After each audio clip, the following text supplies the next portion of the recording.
Senang hari ini bisa sekolah? Wah, senang semua ternyata. Soalnya kalau nggak senang mau online lagi soalnya. Anak-anakku sekalian, Bapak Ibu saudara-saudara sekalian, hari ini kita akan memulai tatap muka di Kabupaten Waikanan. Mulai dari SMA, SMP, SD, ya kan, kemudian PAUD sederajat. Jadi hari ini kita melaksanakan tatap muka untuk pertama kalinya setelah kita beberapa lama ini untuk tidak tatap muka. Tatap muka ini dilakukan di semua zona kecuali zona merah. Jadi kalau ada daerah di situ zonanya zona merah, maka tatap muka tidak diadakan di sekolah tersebut. Yang kedua, ini kapasitas juga Bapak Ibu saudara-saudara sekalian.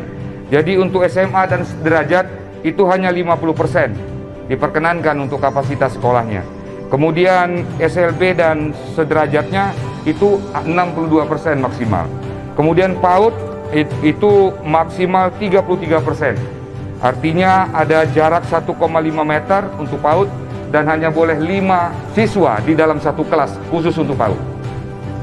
Kemudian ini harus mendapat rekomendasi dari gugus tugas untuk sekolah yang hari ini akan melaksanakan tatap muka. Kemudian mendapatkan izin juga dari orang tua.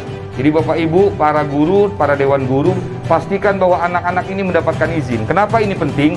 Karena kita juga kadang-kadang tidak mengerti bahwa sejarah anak ini, misalnya penyakitnya dan sebagainya, yang kita tidak pahami. Mungkin yang memahami adalah orang tua. Jadi kalau orang tua belum mengizinkan anaknya untuk masuk tatap muka, maka kita tidak boleh memaksakan anak itu untuk tatap muka. Kemudian ini juga diatur. Jadi nanti ini diatur dalam 1 minggu kita akan coba 3 hari untuk tatap muka. Sudah dibuat 3 hari dalam satu sekolah, tapi kapasitas dalam kelas itu masih banyak, maka nanti akan dibagikan 2 waktu jam masuknya. Ada jam 7.30 kalau tidak salah saya, dengan jam 8.30. Jadi diatur menjadi 2. Kemudian Bapak Ibu saudara sekalian, guru yang belum tervaksin, maka guru tersebut tidak boleh untuk melakukan proses belajar mengajar di dalam kelas. Kemudian ini juga anak-anak sekalian, ini juga kita proses vaksin untuk anak sekolah juga kita sudah mulai. Kenapa baru sekarang? Karena memang baru dicanangkan. Kemarin Pak Presiden Jokowi datang ke Lampung mencanangkan untuk vaksinasi kepada anak-anak sekalian. Makanya sekarang baru kita mulai vaksinnya dan sekarang sudah bergerak pelan-pelan. Kemudian Bapak Ibu saudara sekalian, saya berharap bahwa memang di setiap sekolah ini sudah ada Satgas Covid-nya juga. Apa perlu Satgas Covid ini? Untuk memastikan bahwa di sekolah ini memang menjalankan protokol kesehatan. Ini pun akan kita evaluasi setiap waktu. Apabila nanti kita ketemukan dalam satu sekolah itu tidak menerapkan protokol kesehatan, maka sekolah itu akan kita tutup kembali. Jadi ini mohon kerjasamanya para guru-guru yang ada di sini untuk betul-betul kita terapkan protokol kesehatan. Jangan ada yang terlewatkan urusan protokol kesehatan, terutama memakai masker. Itu paling utama. Ya.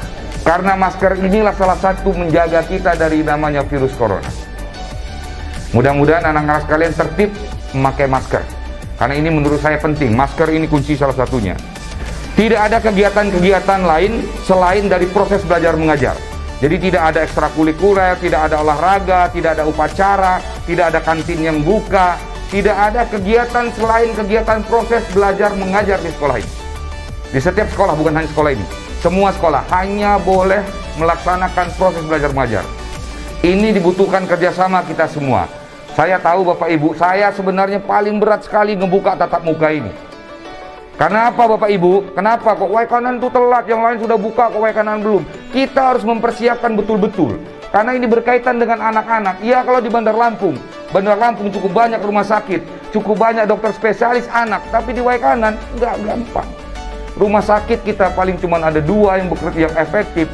Kemudian spesialis anak kita juga terbatas sekali. Saya nggak mau ya anak-anak ini nauzubillah min zalik terpapar virus corona, tapi kita tidak mampu menangani. Nah ini juga harus kita pikirkan, karena hukum tertinggi di dunia ini, hukum tertinggi di Republik ini adalah keselamatan manusia.